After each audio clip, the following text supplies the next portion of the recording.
Good afternoon, good evening, good morning, wherever you're watching us from and whenever you're watching us from. Welcome to Conical Supremacy. We're back for another episode, and man, this has turned out to be one heck of a one, not to be missed. Anyway, I'm going to take a second to introduce my co-host, the guy who thought this thing up. It's all his fault, Mr. Doug Tornquist. Hey, Doug, how you doing, man? I'm doing well, John. What an exciting thing. Oh my God. Um, let's not waste time talking about us. Um, the, Well, the energy, I I think mean, we should. yeah. I know. The tech test was off the hook, and I'm still kind of freaking out. But Mhm. um, I always want to know how your week was and stuff like that. Anything fun this week? Fun. Define fun. No, there, Yeah. At this point, I don't know, man. a lot of teaching, and then a little more teaching and some practicing, and other than that, it was a week of preparation. This next week looks like it's pretty good. I'm sensing optimism everywhere, I hope. How about you? Yeah, the optimism thing I think is true. I was out taking care of some errands yesterday. I haven't seen that many people out and about for a long time. I think that's kind of a good thing. And everybody was masked up, so that was really good too. I was really happy about that. Kind of a pet peeve of mine. Um, no, but I was happy this week. The horn was on my face a lot, and that was a good thing. Great. Um, I worked out.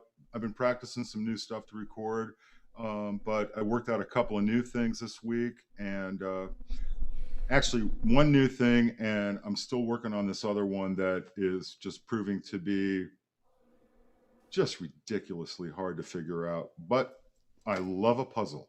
So Good for you. Good for you. that's about it. Let's talk a little bit about today. Um, we have, I don't know, what, 10 different guests today? We have actually 15 guests. 15. Mhm. 15. And it's all really kind of one guy's fault, isn't it? Yeah, Yeah, but that's a good thing. it totally is. I mean, I just can't believe it. But right now, gosh, I just lost my train of thought. I was going to say, I'd like to play a little PSA here for you that Okay. means a lot to me, and for everybody else that's out there. And then we're going to bring Bert in. So here's a little PSA right now.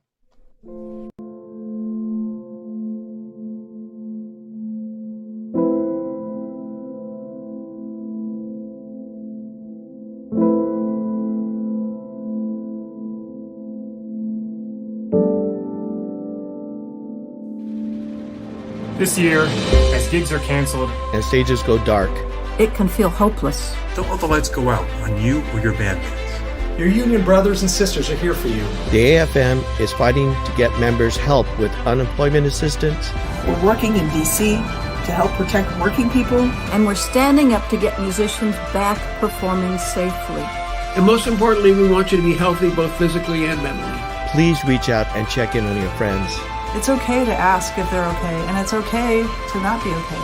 We will return again when the curtains call. Until then, stay safe. Stay healthy. stay positive. Find more resources and assistance At AFM, .org/. Help. and remember, Together, we are stronger. Stronger. Stronger.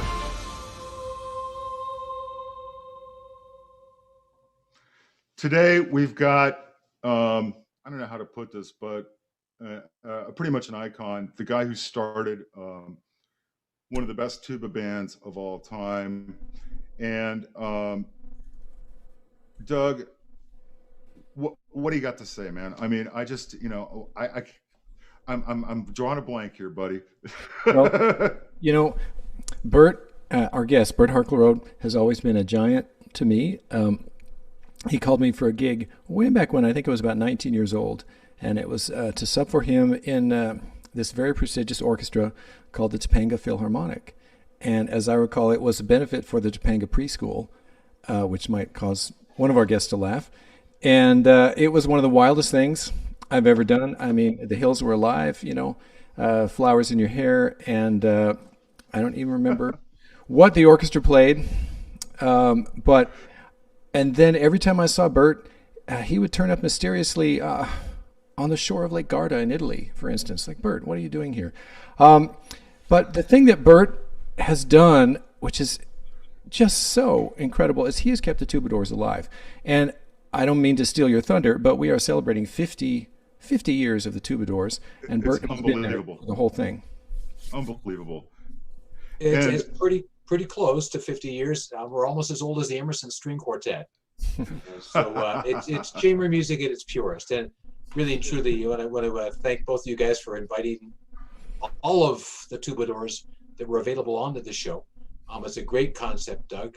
You put this together beautifully and had a chance to look over a number of the previous programs you did. And it's really about friends and keeping good friends, because you are the company you keep. And everybody that's here today, I consider very good friends. We may have been drifted apart over the course of the last 25 years, what have you. But music has been the focus. There has been wonderful leadership, and it all started back then, and actually with a New York tuba quartet, didn't it? Yeah, I was just going to ask you, Bert, the impetus to start the Tubadours, and I'm really glad you brought this up, man.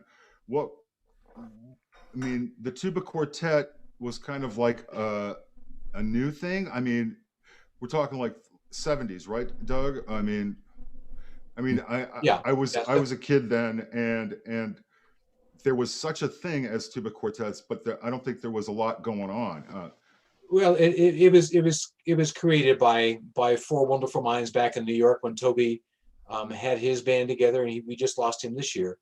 But there was really a wonderful petri dish of tubadom, if you will, in Southern California, specifically at Cal State Fullerton. There for many years, Roger Vaughn had taught tuba, and I believe it was 1974, it might have been 73, that Roger said, "I'm going to teach exclusively. I'm now going to do what I can to bring in a highly qualified tubist," and that's where Jim Self came in. And as things developed in the course of 1975, Jim determined that it would be appropriate to do an Oktoberfest at Cal State Fullerton. There was Benton Minor, there was John Benham, there was Roger Vaughn, and who was the fourth in there? Anyway, Jim, yeah, it was Jim. Jim was in there. And so Jim sort of cultivated this thing. And in 1995, he put together, 1975, he invited Scott Lycan, Frank Berry, and Ron Davis and I to be part of the Oktoberfest. And no less, Tommy Johnson was there to give a fabulous solo performance. And so from that evening, we came together and performed a number of pieces. But one of the real catalysts next to Jim to really make this happen was Roger Vaughn. Roger had an incredible pen. He had an incredible knack as a tubist himself. He knew what he was writing. He knew the abilities of the instruments. And then when you complement that with extraordinary musicians to play that music, it's just a real joyful experience. So from that, there was an afternoon that we went over to Roger's house and went over to another individual's home. And we were hired to play that Christmas of 1975 at Disneyland. So Roger's arrangements were played. Scotty did some arrangements too. Frank did a handful of arrangements. I did a couple here and there and the other. And as the group continued to age, if you will, more and more arrangers came in.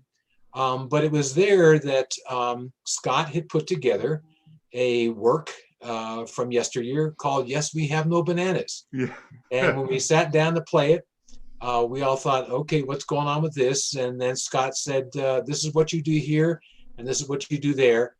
And it captured the attention of many, many, many people by way of being invited by Jim Self, who had himself been invited with the LA Tuba Quartet. That was Jim, Don Waldrop, Tommy Johnson, and Roger Bobo.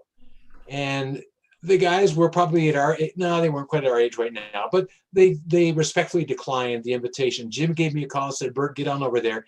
So he played the March of the Reed Pipes for Chuck. And he said, hey, that was pretty good. And then Scotty said, hey, we got something we want to play for you. And that took the cake. And Saturday, after we went over for the audition, we set history in something I believe you'd like to play for our audience. Yeah, I've been chomping at the bit to play this, and you know, what can I say? But Quinn, roll it, man. From Hollywood, almost live, it's the Gong Show. Meet now a group who believe they're of a very high caliber. In other words, they think they're big shots. So let's all have a tuna sandwich and welcome. They're good. Oh, I like these boys. Ladies and gentlemen, the Tubadours.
Yes, we have no bananas. We have no bananas today. We've string beans and onions and cabbages and scallions and all sorts of fruit. And say, we've got an old-fashioned tomato, Long Island potato. But yes, we have no bananas. We have no bananas today.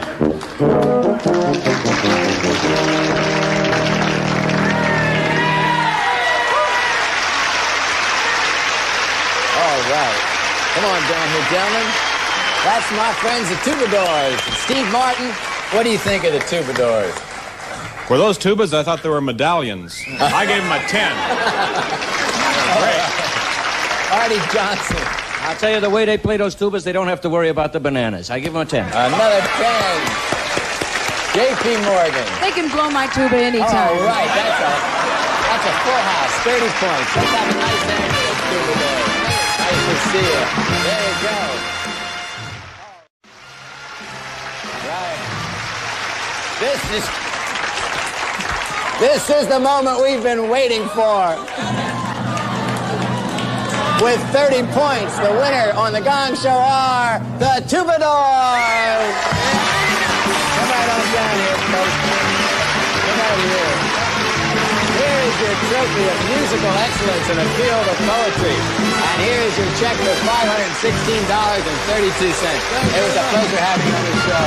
Thank you all. It was nice to have you. Milton DeLug and the band with us both. Thank you, Artie Johnson. J.P. Morgan. All right, so can you believe it? We have all the Tubadours here. I mean, I am so blown away by this whole thing. It's just incredible. Doug, I mean, wow.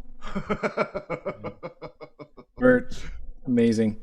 But you know, it's really about the magic of the arrangement. It was the magic of the connection that Jim provided. It was really and truly, Cal State Fullerton was a petri dish of tubadom. Ron was there, Scott was there, Rick Lockwood was there. A lot of different guys came in and through. They've had some really wonderful teachers there. And as a result, Roger went forth and put together a book that Miraphone published and has distributed of a number of the quartets that we did in the early years, probably 1970 through 1975. And soon as the group moved forward, Ron and Scott moved their own ways, and Frank and I said, all right, we need to put things together here. And it was back in oh goodness, I'm not going to go that far, but I had studied with Tim Riley, who was one of Roger's prime students back in the early 70s. And Tim joined the group, and it was that point that Frank was in the debut orchestra and asked David Lusher to join us. And David was one of Roger's prize pupils. David has since turned into an electrical engineer. He did a lot of wonderful arrangements for the group. And as time went on, that's where Roger Bobo came in the picture. I had moved out of school at Cal State and decided to take a little different venture. And I called Roger up and said, hey, is there a chance I could come and take some lessons from you? And I'd like to say a friendship developed. And through the course of that time, Roger said, hey, you guys really need to go on the Crystal Records with Frank, Tim Riley, David, and yourself. And for this particular project, which was S421, I believe it was, we invited Adi Hershko, who was one of Roger's students at the time, and I believe living with Roger and his wife, to join us for the Moray Rondo that Jim self had arranged. So we spent the first bit of time in the recording session doing a significant amount of work on a piece that Frank had arranged, the Bach Prelude and Fugue. Was it Prelude and Fugue? What was it exactly?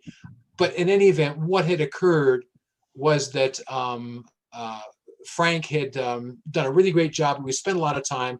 And in light of Tim Riley not being here, I'd like to read something to you that he has said here. Aside from doing a lot of work in Southern California, sooner or later he became a Tubadour, and that included Frank on the Yamaha euphonium, Tim on the Miraphone 180F, David Lusher on an 84, and I was playing an 86. I still do. And he said we performed the later hoes at Disneyland, in marching band uniforms on the Gong Show, and a giant sombreros for a chili cookout at Santa Anita Race Park. My favorite experience was the recording of the vinyl record we did. That during the recording sessions, we often received expert guidance from some of the greatest low brass players on the planet. I remember the strong presence of Roger Bobo at many of the sessions. Jim Self was also offered the benefits, or also offered his benefits of wisdom and experience. On one occasion, the trombone section from the LA Phil, Ralph Sauer, Sonny Osmond, and Jeff Reynolds showed up. Sonny was a steadfast engineer at the helm of the entire project. And after an 8-hour session, we devoted to the Bach Fugue in G minor. He said it was one of the most satisfying experiences he had in his life as a tubist.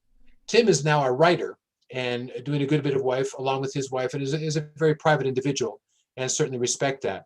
So in the overall scope of things, in the transition of players, we all know that organizations go through different personnel. And Norm Pearson, who's with us today, after 30 years with the LA Philharmonic. I remember that day in 1989 when there was a question who might be the tubist there, and then there was a big foot that came down and said, I'll take care of that.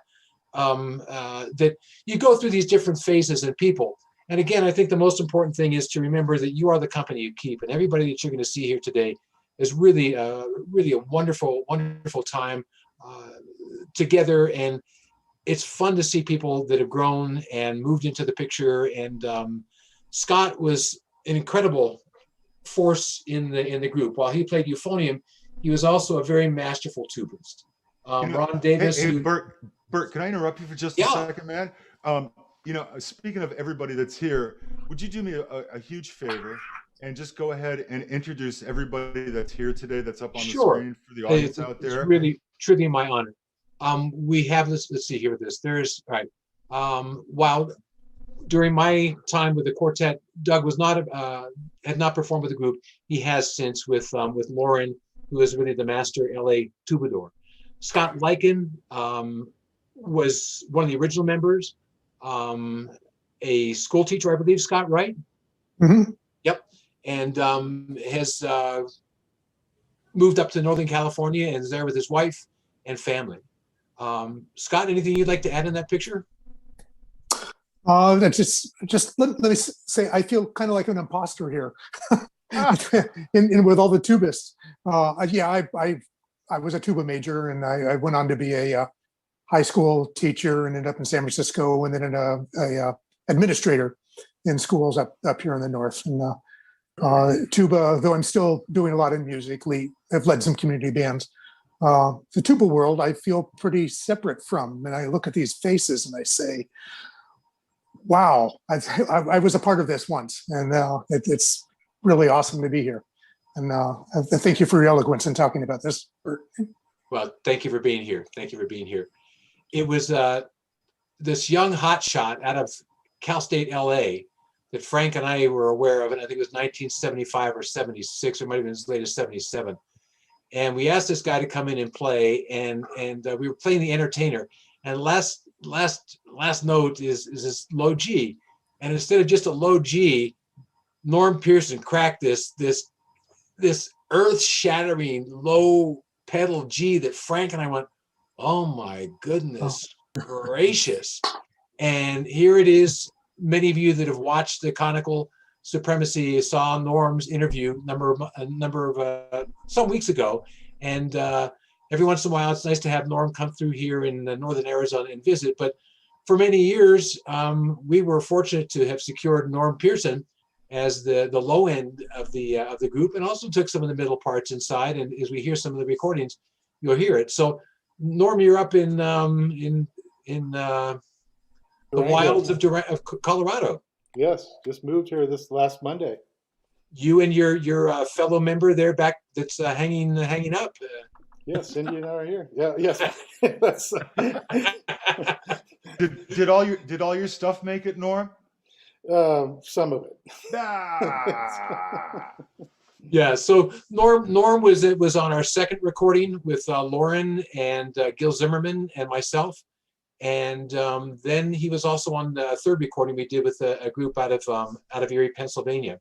So Norm's contributions, like everybody else here, is significant, and to have the luster, if you will, of the man who had laid down the bottom end of the brass section of the LA Philharmonic, following in Roger's steps, was really an honor. And I consider it a real privilege to have spent time with Norm on a professional basis, and also on a personal basis. Really, again, all these people here are remarkable human beings. And as you look from there, Norm, what was a special moment for you? Anything in particular, or nothing at all? Oh, I mean, it was all special, Bert. No. Yeah, well, it was special. It was special. The first time I think I played with you guys was a 4th of July weekend in 1977. And then I came back and I subbed with you guys when you did that summer in '78, right after the Tuba conference at USC. Right. And then I don't know. I think my favorite thing was playing. It's just when we used to do the things at Disneyland, walking around, and you felt like a rock star. Yeah. With a tuba, you're walking around with your tuba. You get there, and all the kids are all over you. You're having fun. And then later on, you go into the park and you're in your civilian clothes, and it's kind of weird. No one's paying attention. And of course, there's the Norm Pearson fan club now. So as it is, we had a lot of fun out there, and that was the summer that Larry Zalkind joined the group. Larry was part of it for a good bit of that summer, as was Lori Cole. Larry's got auditions at Eastman today. He sends his very best, and actually, Larry has a really. I was going to say, you've got something that Larry sent? Yeah, and he says, I'm sorry to miss the event today. We have auditions at Eastman. I have some special memories of the Tubadours, studying with Marsteller, and just careers in general. I played with the Tubadours in the old days. When I say old days, to be specific, I mean the fall of 1976. I think it might have been 77, and the end of the summer, 1980, when I left to do my DMA at the University of Michigan that fall. The one thing I missed in LA was playing with the Tubadours. From there, I didn't return to LA until I was asked to play for the LA Phil in the 2010-11 season. Now I'm at Eastman, where I have a professorship of trombone. What everyone has to realize is how quickly your path can change. It can turn on a dime. And many of us know Larry and understand some of the inner workings of that. But he has here a little special something here I want to read, that certain things can have a very profound effect on your future when you don't know it at the time. When I was a freshman, I was only 17, graduating high school a year early. I was such an awful brat, 17 going on 13. I decided on later. Marsteller seemed old, and he would die the summer between my sophomore and junior year of 1975 when we lost Bob Marsteller. I studied with him my senior year of high school, so he already knew what a pain I was. After auditions that first day, we all waited outside for the secretary to pull the castings of the ensemble in the glass case that hung outside the rehearsal hall. When I saw, I was panicked. I was really on ready, drumroll, the baritone. I stormed into Marstello's office. He was doing paperwork with a pencil, what they said back then. He didn't look up. What can I do for you, young man? I just saw the castings. So, he said, I'm on the baritone. That's right, he said. I said, I've never played the baritone. You'll learn, he said. I said, no, you don't understand. I've never held a baritone in my hands. You'll learn, he said. The first rehearsal is in the afternoon. I shrieked. Better learn fast, he said with a smirk. I was frustrated, starting to leave, but he finally looked up, shook his pencil at me and said, young man, someday you will thank me. I threw up my hands and said, you know what? I don't know. He mumbled something about wasting youth on the young, and I left. I stayed on that night trying to learn that thing, but the rehearsal began and we were all doing Bill Schaefer's version of the Fest Roman. The baritone parts were wicked. Schaefer made a big deal out of singling me out. Baritone is not acceptable. I was mad as hell. Marstello never brought up the baritone again, and I learned it eventually. I didn't escape being told by Schaefer later that I sounded like a Greyhound bus pulling out of the terminal, but he meant well, and in his personal way and life, he was a very special person. The next year, Jim Self came to town, fresh from Tennessee Tech and Winston Morris. He talked about tuba ensemble. I had never heard of such a thing. We did a concert that spring that will stand out in my memory as long as I live. Roger Bobo played, Tommy Johnson and Bobo did the first movement of the Bach double, and it was the first baritone these days. Were harder than anything I'd ever seen, and I just loved it. But I was sitting down the stage in Chicago, and I suddenly hit me with a memory of Bob Marsteller and that one encounter after the baritone. I hadn't thought about it in 30 years. My eyes moistened as I thought of him and how much I learned from him, how much he offered, how I missed so much when he passed away, and what a damn idiot I was as a kid. Now I teach at Eastman, and I never would have predicted this or that things would have changed and gone in the direction they did. The point is, your life can turn on a dime, and it can happen at any moment. Seize every opportunity, everything you can, enjoy life, and go with your instincts. Deep instincts, and deep down, you know what the right directions are. The biggest mistake we make is not following our instincts, in essence, our hearts.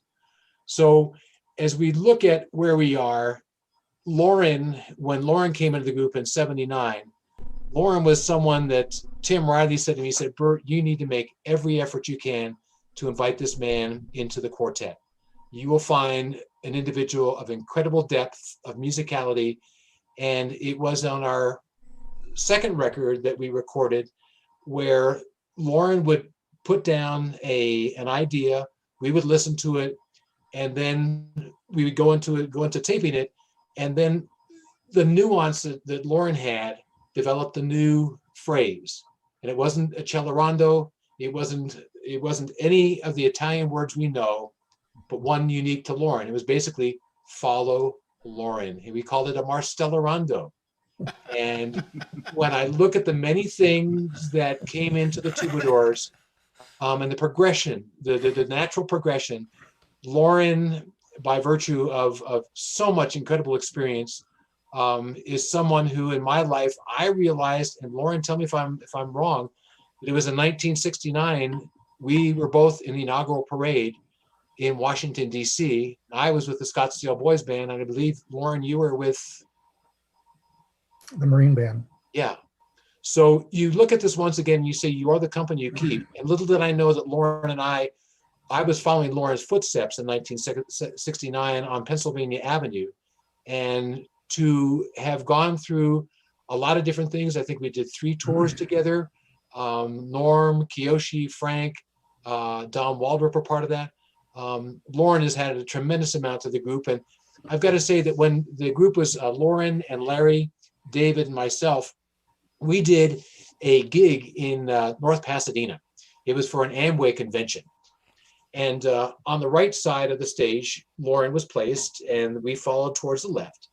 And through all these different awards that came around, there was one lady that had racked up more sales than you could ever imagine. And as she came around to the side, the people that were greeting her were right next to Lauren.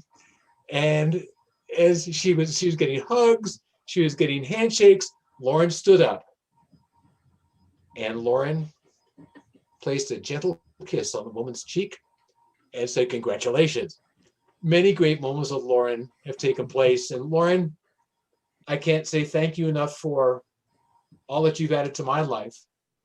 Roger Vaughn was incredibly connected to you. I'd love to have you share a moment or two.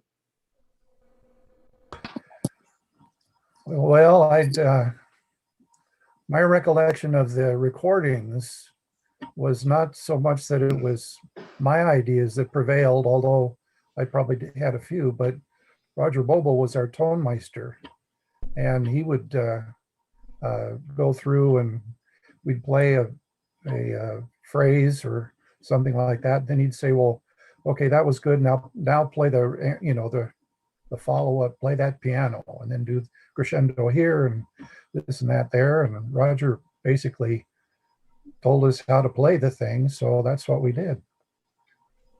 Just awesome. I mean, you guys got stories. I mean, Bert, you can go on forever, but let's go ahead and ask Mr. Bobo, your time with the Tubadours. I mean, Lauren's just giving you this rave review, man. I mean, how fun was it for you? Well, I used to go to Norm's house in Altadena, I think it was, or Arcadia. Which was it? Pasadena. Okay. It must have been southeast Pasadena because it was away from Colorado Boulevard. That's all I knew for Pasadena. And I enjoyed coaching these guys. I just had a really good time, and they were 4 good guys, and I enjoyed it a lot. I used to play with the Los Angeles Tuba Quartet, I guess it was called. And Tommy Johnson was my hero. He was, as far as I can remember, he was always 3 years older than me. And we had hung out together ever since I was 13. We would go to the beach every Sunday. We would play duets at my house and get in his car and go to the beach. He'd come by, got back to my house and drop me off, and I'd see him the next Sunday. We did that almost every Sunday. And he was like my older brother. I went to him at every occasion. Anything came up, tuba-wise, and socially, anything that came up where I was having difficulty. It seemed like there was a lot of them. And he was always helpful. We had one argument in our lives, and that was that I think the Los Angeles Tuba Quartet was invited to the Gong Show. And I said, "No way, I'm not going to go to that. You know what that is? You play for them, and if they don't like it, they hit a gong." And it's not a high class show. Tommy was really sort of frustrated with me. And, as I look at it retrospectively, he was right. Now, I was I guess 18 or 19 or 20-year-old snob. I wish I had done it. But anyway, they did very well at the Gong Show. Yeah, I mean, we all have regrets. I think everybody up on the screen here agrees with you that, Tommy was one of our heroes and will never be forgotten. I mean, so many of us out here, I unfortunately never got to study with Tommy, but I think 3/4 of the people on the screen did. And I think that's kind of why we all play music still, is because of his love for music. Now, Jim, Bert was talking about you doing like some of the first charts for the group. when you were at Cal State, right? Right. And you know, we all, I mean, I know really well. I mean, you're a great writer, great arranger, and stuff like that. But was it coming from Winston or from Tennessee Tech that really kind of got you into the writing the tuba quartet thing? I didn't come from Tennessee Tech. I came from No. the University of Tennessee. Oh, University of Tennessee. But Excuse me. my colleague was Winston Morris, 100 miles away in Tennessee Tech, and I got to know him the very first year I went there, in '69. And he started one of the first tuba ensembles in the world, and of course has made an incredible career out of it. So I started one at the University of Tennessee, and we met at his house in Easter 1970 with Dave Keene from North Texas, and we all traded stuff. We had photocopies of little quartets that we'd all done, and we went home with 100 arrangements No way. of everything you can imagine for a tuba quartet and other ensemble pieces, larger ensemble pieces. Mostly transcriptions that I had done and Winston had done and Bill Bell had done and other things. And so I had 5 years building a tuba ensemble myself at Tennessee. And then I started, when I came to LA, and I was involved in the tuba class that first year, the one that Larry Zalkin mentioned. I said right away, let's have a tuba ensemble, and we did. I had a ton of music. I brought dozens and maybe 100 or 200 pieces with me. That sort of got it going. And then I had done the world premiere of the Gunther Schuler Tuba Quartet with at the International Tuba Conference in '73. And that inspired me to get the LA Tuba Quartet together. And boy, was I lucky to get the guys I got. Oh yeah, I mean, come on. It was incredible. Unfortunately we didn't do a whole lot of that. We did. We had a conference here in '78, and we played there, and we played some concerts, and but it got me going. And now we still have an incredible quartet at USC. It's all bass tubas. So anyway, that's sort of the beginning of that. And I did one of my first jobs in LA was while I was still in school actually, was teach at Fullerton, where Bert and Ron Davis and Scott were these guys, and we had a lot of fun, you know. And and I helped them get the quartet going, and with, of course, Roger Vaughn was the major arranger, but they used some of my stuff, and they stuck with me all the years at Tuba Christmas, by the way. All the years we've had it. Lauren particularly has been the spearheaded that, and you know, thank heavens. And they've all been part of the thing, and they've been part of the Christmas album we did with the Tuba 12 too. So anyway, that's my involvement. You know, Jim, as you talk about being at USC, there's also another USC I want to bring into the picture, and that has got to be probably one of the great Tubadours of all time, who cracked those low notes on Yes, We Have No Bananas, Ron Davis. Ron Davis could be, you know, Ron's qualified in so many different areas, whether it's the humanitarian, whether it's the humorist, whether it's the definitive low end, or also banjo. Ron, what a great chance to see you and see you looking good and know that you're playing and really getting those kids out there at the University of Southern Carolina, not USC, in Southern Carolina, active and going. Are you getting any tuba quartets out there? Yeah, we have a pretty active ensemble here. I've got usually carry between 18 and 24 students at a time, tuba and euphonium, and trying to bring South Carolina kicking and screaming into the 20th century. So I'm a little behind my time. But you're looking good and you're teaching out there. If people want to know a little bit more about the fun we had out of Disneyland, get the Miraphone books, because both Scott and Ron have added some narrative into the back of there, which is a lot of fun to look at and see and bring in. What I'd like to do right now, before we go into the fifth phase, is to ask Quinn to play something for us that we recorded this morning. Are you there and queued up, Quinn? Are we good to go? Yeah, we're all good to go, Bert. Okay. I'd like him to play for us the Exultate Jubilate of Mozart that we recorded back in 1982, I think it was, with Lauren and Frank and Norm and myself. This is an arrangement that David Lusher did. David had such an incredible pen, as well as musical chops and sense of humor.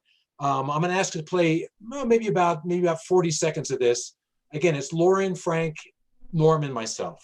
Exultate Jubilate by Mr. Mozart.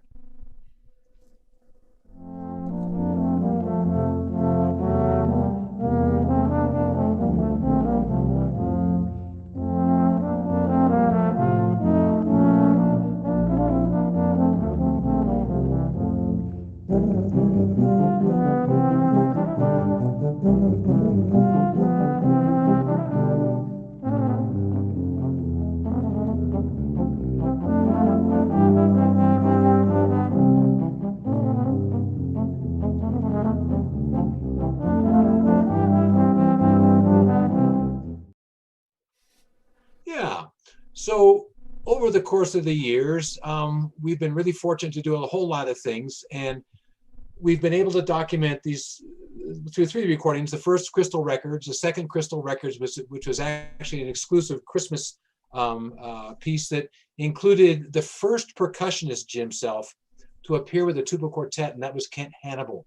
Roger Vaughn put together the Jingle Bells Waltz for us, and I invited Kent to come out and join us. Lauren was on that, Gil was on that, and really a wonderful experience. So over the course of time, while the core group of members took very, very strong ownership, there were others that came into the group, and those came in. Where are these other guys coming from? The applications. At Cal State Fullerton, there was a really fine tuba player who continues to blow his horn, Charlie Warren. Charlie is one of those guys that I always admired because he had this ability to adapt that was, I was very, very, I won't say jealous of, but Charlie in many ways was someone who said, hey, take off your hat, put a little different horn in your hand, and play along with the band. And I'm not going to give you any music. And there were times when we did it at Disneyland in the course of the summer where I called Charlie up and he goes, what do you want me to play this time, Bert? Third or fourth horn. And Charlie would fit in like a glove. The different bands he's been with, the brass quintets, this and that and the other, really mark for a wonderful human being. And Charlie, you got to have at least maybe one memory of the Tubadours. Well, you're too kind, Bert. I'm honest, Charlie. You know that, brother. My memory was when you did call me in to work Disney, and you guys were on Main Street for some reason, and I think you're way too kind. I think I was just fumbling all over looking for a note that wasn't covered as far as playing with you guys. But I remember us going by the jazz piano player at Coke Corner, who at the time was Judy Carmichael, fantastic stride player still. And she, we played a couple tunes with her, and that was funny. And she, afterwards, she comes up to me and says, and she's a real strong jazz player. She said, that was a real interesting feel with you guys playing the tubas. It was kind of this very, very interesting feel. Well, it's always great to have you in there, and also to watch you with the other bands there at Disney and around the musical world. It's really great to see you. And you, when we had Roger Vaughn's memorial a number of years ago, you were there and played, and wanted to say thanks very much. There are other guys out there at Disneyland too. You know, hey, just a second, Bert. I'd just like to interact. Charlie and I have known each other for what's been like over 35 years now, right, Charlie? But for those of you who don't know, Charlie is a very talented arranger, and his brass quintets are something else. And if you haven't, everybody here and everybody out there, if you haven't checked out his stuff, Charlie, do you want? Are those available, man? As far as purchase or go, do you want to plug something in the chat? You know, I'm a much better arranger than businessman. So okay. But if you're looking for some great brass quintet charts, like I said, I've played some of them. They're just wonderful pieces of music. And Charlie, thanks again for showing up today. Hey, Bert, you know, I've known Eric for just as long. And how did you get this guy to play in the Tubadours? Well, it was I carried a 22 with me in some situations where actually I carried a Messerschmitt with me. No, Eric was out there at Disney playing in, forget which bands it was. The Jazz Miners, the Yeah. Disney band. And then also you doubled on double bass, and you know what a great double, and thorough musician from top to bottom. You know, again, all these guys here are just and ladies are incredible human beings. Father, how many kids you got? 6, 7, 8? Two. Feels like 6 sometimes. Yeah. You look at these things, you say, what makes a human being? And in this world, the musical connection was there, but Eric was such a consummate musician. Thank you. He was such a easy to get along with fella that there were 4, 5, 6, 7, 8 times when he came on and played, and having his acumen in there was really an honor to be part of that picture. So he was already there at Disney. Then Bill Masonheimer. I was just going to say, that's an incredible arranger. Yeah, I mean, Bill, I haven't seen you in how many years? I mean, come on, man. It's really nice to see you, man. I meant to say hey, but just before we move on to Bill for a second, I would like to say to everybody out there, just to finish up with Eric here. Eric, you've been teaching now. Is it Huntington Beach High School? Yeah, actually, I teach at Wilson High School. Wilson, almost 20 years now. Yeah, 20 years. Got me off the road. You got a great program going. Thank you. I can't say enough about you, man. You're doing the right thing over there, turning out some great musicians, and I want to thank you publicly for doing that. Well, appreciate it. And also, I did want to ask you, how's COVID, dude? I mean, teaching band online. I think the hardest thing is there's no way to feel like you're doing a good job. Yeah. You try to do the best you can, and try to keep them in it, keep them inspired. Lately has been more optimistic, and it's great because, I have these play along assignments that quite a few of my students do not do, but I just tell them, you know what? They're going to hear us again pretty soon here, folks. And I just say, time to, crank up the time on the instrument a little bit. Yeah. And so I am optimistic about the future, but it's been a challenge. That's why I have the setup, right? Well, sometimes it feels like doing a radio show, honestly. Yeah. You'll be looking at a Zoom call and there's no cameras. Yeah. Doug and I have been talking about this pretty much at length since we started the show, and it's been really difficult for all of us. I hate Zoom. I can't hang with it. I get nothing back. And it's like, I don't want to take your money. I feel bad. Anyway, Bert, I'm sorry to interrupt. I just wanted to talk to Eric for just a minute. Yeah. But it's good. One of the guys in the Tubadours that Masonheimer. Yeah. Well, there's Mr. Masonheimer. Bill came in and did some really wonderful arrangements. When we were at Disneyland, we had a tuba quartet throw together sort of kind of out there because they had some loose bands. They had to put people together.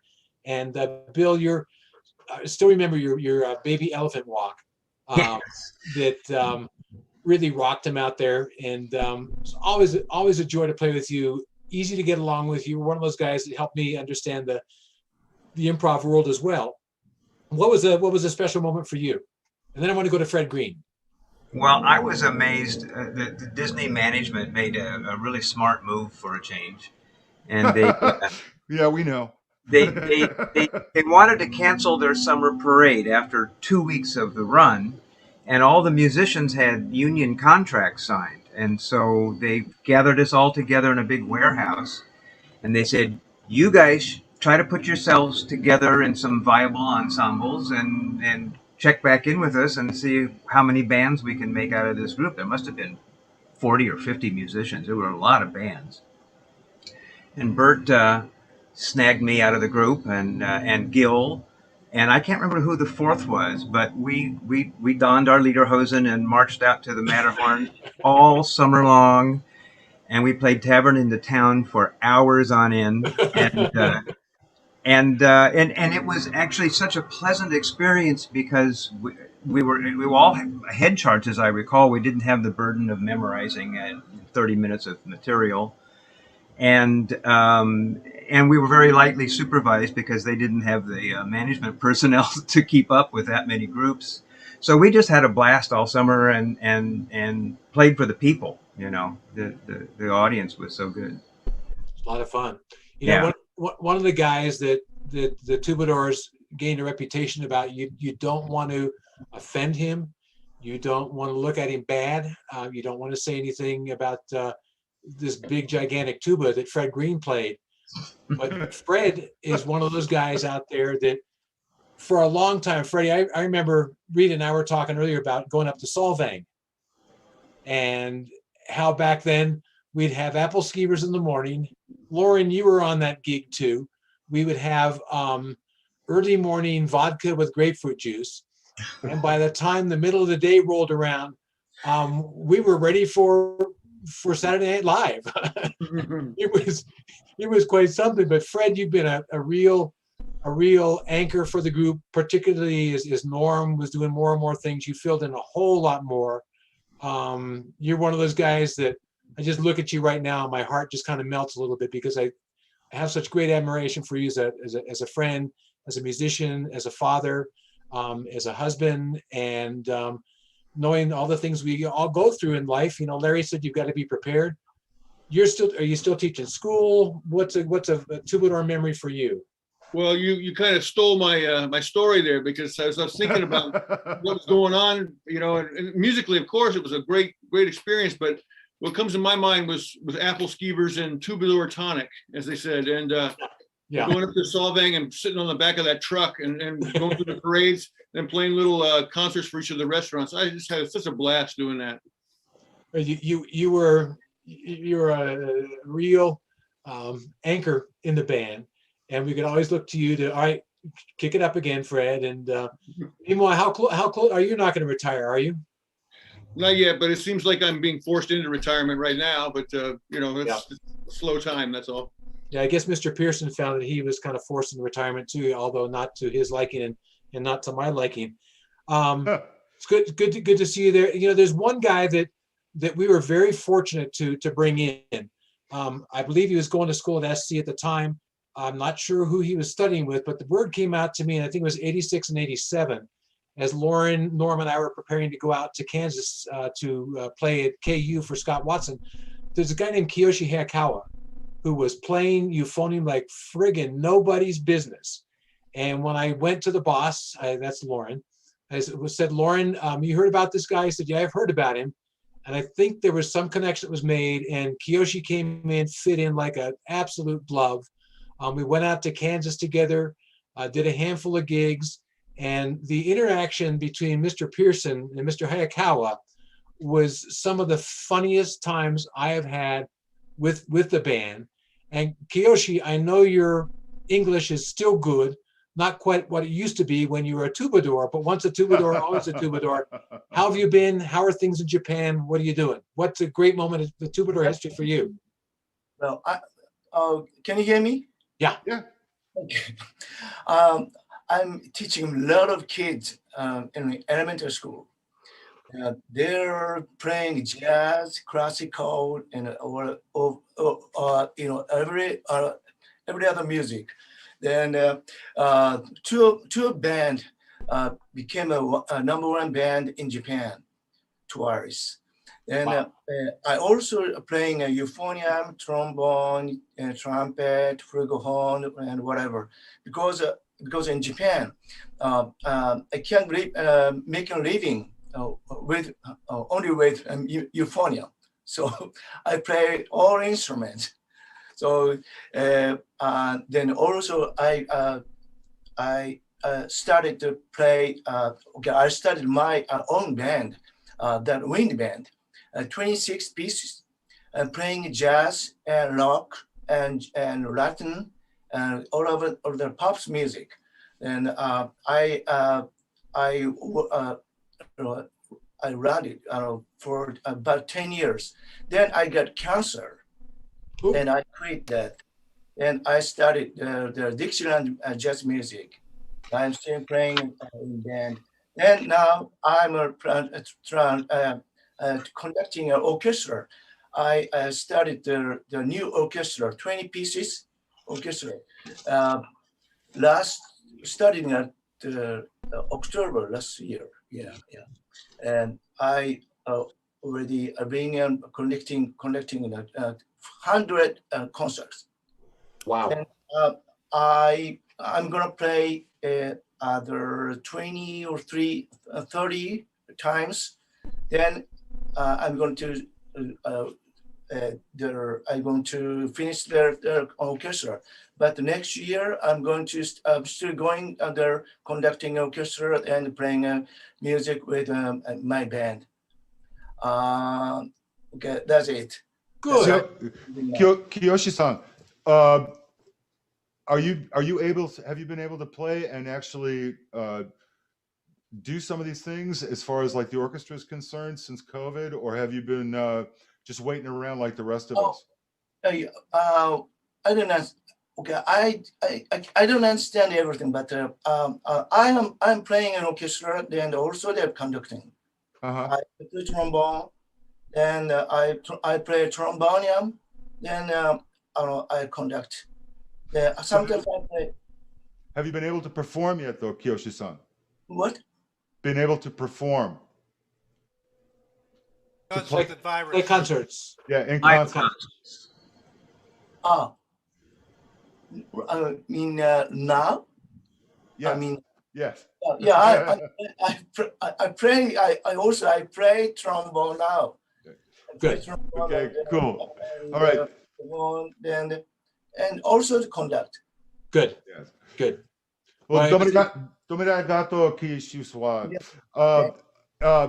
I don't want to forget, and I feel like we've been like excluding or something here, but Sarah's been hanging out the whole time. And let me share you a real sweet story. And she's been really nice about it. But it's very interesting for me. Back in 1989, when Norm took the seat at the symphony or at the orchestra, I went down to San Diego and worked with the San Diego Symphony in an administrative role. And down there were several people that came into the group. One was a fellow named Alex Mercandetti. You may remember Lauren. Alex is a pulmonologist and a very, very fine euphonium player who played with the group. There was another individual there, Monique Churchill, who was one of my very, very favorites. A very, very talented individual, graduated from Eastman. We played in a Civil War band down in San Diego, and that was a whole lot of fun. And soon we moved to Arizona. And when I came to Arizona, my wife, Rita, was offered the position to be the second in lead with a piano program here. And during the course of that time, I since joined the symphony and kept my eyes on the different musicians there because I always wanted to put a tuba quartet together here. And there was a young lady that was performing in one of the bands there that I heard, and I went up and I asked her if she would consider playing in a brass quintet, and she said, "Oh, by all means." And Sarah, at that time, it just come up, I guess, for maybe the second or third year, and I asked her to come out and play, and we did a good number of brass quintet jobs, and then I asked her if she'd join me together with Lauren and Norm to come out and play in the LA Tuba Christmas. And our drive out was a lot of fun. And to bring a young musician into the fold, I think, Sarah, what, were you maybe a sophomore, maybe a junior? Oh no. Sarah, are you muted? Can I hear you? Are you muted, Sarah? Are you not muted? Uh-oh. Can you hear us? Yes. Oh, there you go. There you are. Great. Okay, great, cool. Great. There we go. You're on. I use Zoom like every single day for teaching. I don't know why this is happening. Because it's us. So go ahead, Sarah. Tell us your memory, please. Yeah, so like Bert was saying, I think we actually went out there twice to play the Quartet Tuba Christmas. Tuba Christmas, Yeah. 2 years in a row. So I was probably 19 or 20, and it was just such a big deal to me to be involved in something that included so many people I had looked up to. So it was really special, and honestly, I didn't have those kind of opportunities being in Flagstaff. So like knowing Bert back then kind of changed my life now that I'm thinking about it, because he's the one that told me to consider going to summer festival, the Aspen Summer Festival. And nobody was really, I loved my teacher there, but nobody was really suggesting like these things exist. You should look into this or that or the other. But thankfully Bert was.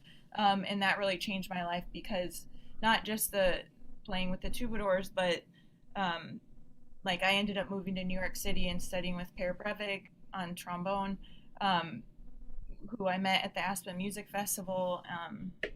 It really just changed the path that was kind of unknown to, oh, okay, there's a road in front of me that exists that I didn't know about otherwise. Did you have that feeling because you were a woman brass player, or was that just because you hadn't thought about it? I mean, as far as that, I mean, here you got to move to New York, and then was that the spawn? I mean, of basically getting you out there and saying, "Hey, man, this is what I'm going to do." I'm just curious, man. I don't think, and not knowing had nothing to do with being female. I think it Good. just had to do with, Good. I'm glad to hear that. this was like before we all had the internet on our, I didn't have a cell phone back then. Like, this is back in the day, right? So Yeah. there's just, you knew things because people told you those things. Like, I didn't know, coming from Phoenix, Arizona, like the world that existed beyond Arizona. Right. So and I needed someone to let me know there's all these opportunities, and like going to LA and hearing this music was just like, whoa. And Bert always talks about USC, so that kind of got the wheel spinning, like, oh, after I get my undergrad, which I did major on euphonium and trombone, that it just made me think, oh, okay, so the next step will be my master's, which is the New York City thing. I want a job playing in an orchestra in Brazil. Like, my life has just been lots of adventures, honestly. That's it's so awesome. I mean, I can't. There's a special story, Sarah, which I'm particularly proud. When you got to Aspen, you had a pretty special roommate, didn't you? Oh, Karina. Yeah. Huh? Yeah. It's one of those things where I look back at my mentors. I look at Roger Bobo. I look at Roger Vaughn. I look at Jim Self, and all these incredibly fabulous human beings that gave of their time, that gave of their effort to move my musical career forward. And in some ways, I would have liked to have been in there with all the other guys in LA, but I chose a different path. And I remember going to LA Tuba Christmas, Sarah, with you, and you got to meet Alan Kaplan, and you got to meet all these other guys in there. And my whole point here is that what Larry said, and that we need to be prepared for the unexpected, basically, that when you put yourself in the midst of good company and good people, the good things happen to you. Absolutely. And I want to pay it forward right now and say thank you to Roger Bobo, who from the age of 17 was an absolute icon in my world. And then I want to say thank you to Jim Self, who has impacted, I think, all of our lives, as well as Roger Vaughn, who left us some 9 years ago. So when, Doug, you talked to me about doing this as an interview, it's not about me. It's about all these people, from Sarah to Kiyoshi to Scotty to Doug to everybody that's on here today, that music is one of the greatest gifts in the world. And absolutely. I think that as we look at these things, it has therapeutic benefits to it. It has all sorts of benefits to it. And to be involved with so many incredible people, another half dozen who weren't able to join us today, it's such a gift. And this program is something that I am so grateful for, to be able to reunite with all these people. I haven't seen Ron's face for ages. Scotty, I haven't seen you for a long, long time. Kiyoshi, same thing. Lauren, I can't see enough of you. It's time to get out there into Southern California. Norm, when you drive on through again, let me know. Bill, great to see you doing your stuff and doing the community bands and all the other things. Eric, for you to finally get away from that tuba and stick with the string bass. And Ron, is that okay? Well, actually, no, I'm starting to play again, ironically enough. Wait. Look out, John. Wait. No, wait. Yeah. And then again, one of the silver linings of COVID. Yeah. And then Can I jump in here? Yeah, Jim, please. Jim. You know, Bert, you're too modest. This is about you. I mean, you've been my friend and former student, of course, forever. But Bert is the nicest person you'll ever meet. He's polite to everybody. But a lot of people maybe don't know that a long part of his career was as the head of the Chamber Music Society of Sedona, Arizona, which is a wonderful resort town. If you haven't been there, it's incredible. And Bert hobnobbed, if you want to be. Of course, hobnobbing with Roger Bobo is as good as you get in the tuba world. But he hobnobbed with major string quartets and with famous opera stars and all these great people he would bring out, and pianists. And he brought jazz musicians. He luckily brought me out there one time with my quintet. And it was a very cool, what I would call classy affair. They picked me up, they picked my band up in Phoenix in a limousine. And on the way back from the limousine back to the Phoenix airport, the limousine was full of booze. And, and the band had a good time, Bert. Anyway, well, thanks, Jim. This is about you. Thank you. But it's, we did so well back then, and playing in the Tubadours was so lucrative. We had our own corporate jet called the Tuba Lear. Yeah. That's it. But really and truly, I think that looking over everybody that's participated, everybody's been part of this group. I am grateful to each and every one of you. Ron, you are in many ways a mentor for me. There are certain things that Ron said you didn't do, and you pretty much follow what Ron said. Everybody in here, I feel so heaven blessed to have been part of your worlds, and you in this group we call the Tubadours. That there's some talk now about maybe bringing back a recording that Norm, Lauren, Gil, and I did that would take place.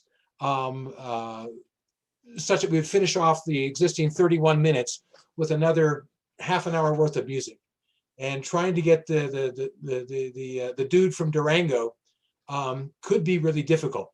Perhaps the guy in Garden Grove could be the next key. But really and truly, when you look at all the stuff that we had here together, it's a family of musicians who. I think one of the most important things I've learned in my chamber music world, and that was from Leon Fleischer. And somebody said to Leon, he said, Leon, when you're playing chamber music, because really what Tuba Quartet is heavy metal chamber music. Leon, what do you listen for in chamber music? And he says, I don't listen to myself, I listen to others.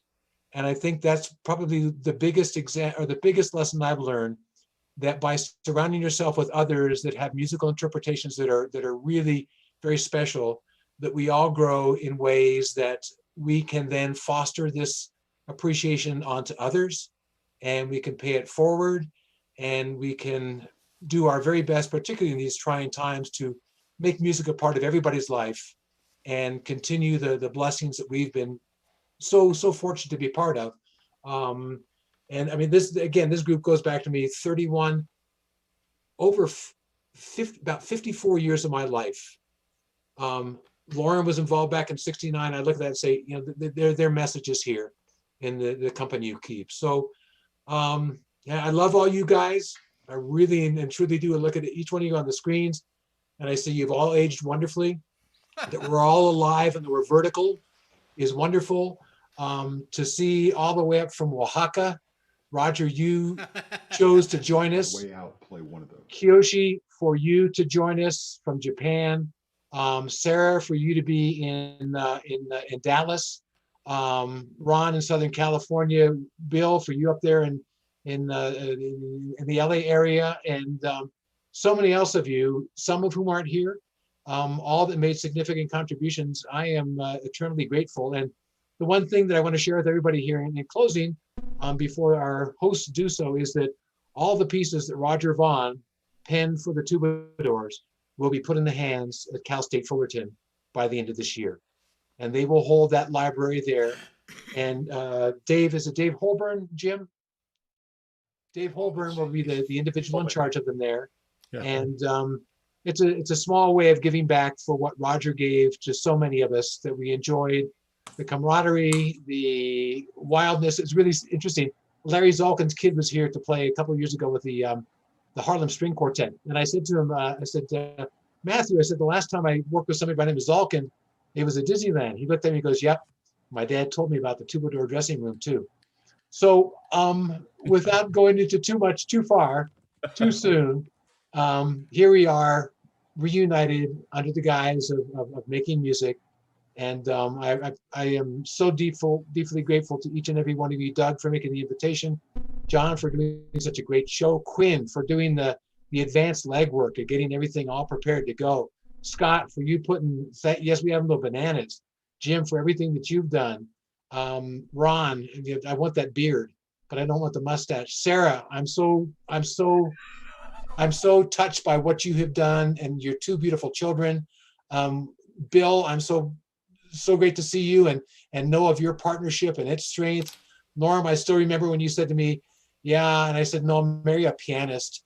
And that helps set the course for you. And Lauren, I can't say enough about you. Fred, I want to come over and arm wrestle with you because I think I can probably beat you now at my old age.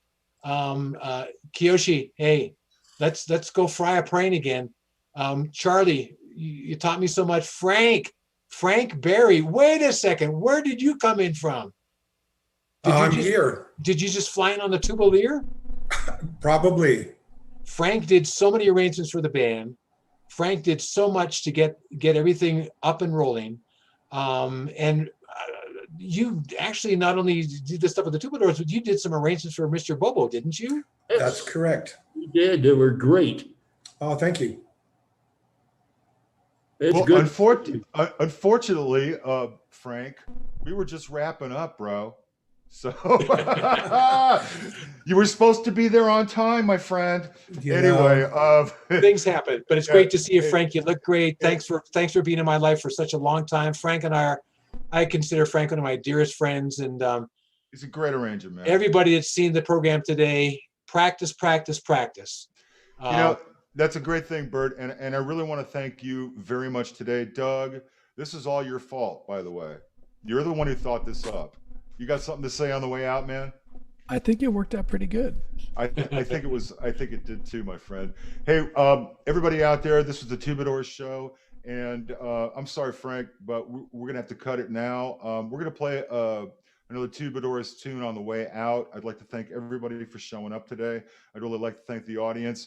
We're gonna be back again next week on the 21st, right, Doug? That's on right. Sunday the 21st. Some of us got to work. But we'll be doing this, like I said, for all of you out there, and for those of you who are visiting, you can check this out on Facebook Live, on my Tuba page, or Twitch, or it'll be up on YouTube at the close of our show today. And want to thank each and every one of you out there who tuned in today for your time. All of my guests today, it's awe-inspiring sometimes, the people who say yes. Couldn't have had a better show. Doug, you got anything else to say, my friend? No, thanks everyone for coming. This was beyond our wildest dreams. Absolutely. So this wraps another Conical Supremacy. When we're done, you guys can talk amongst yourselves. Go ahead and roll the thing, and we'll see y'all next week. Thanks a lot, folks. Appreciate it. Is there going to be a recording of this? Yes.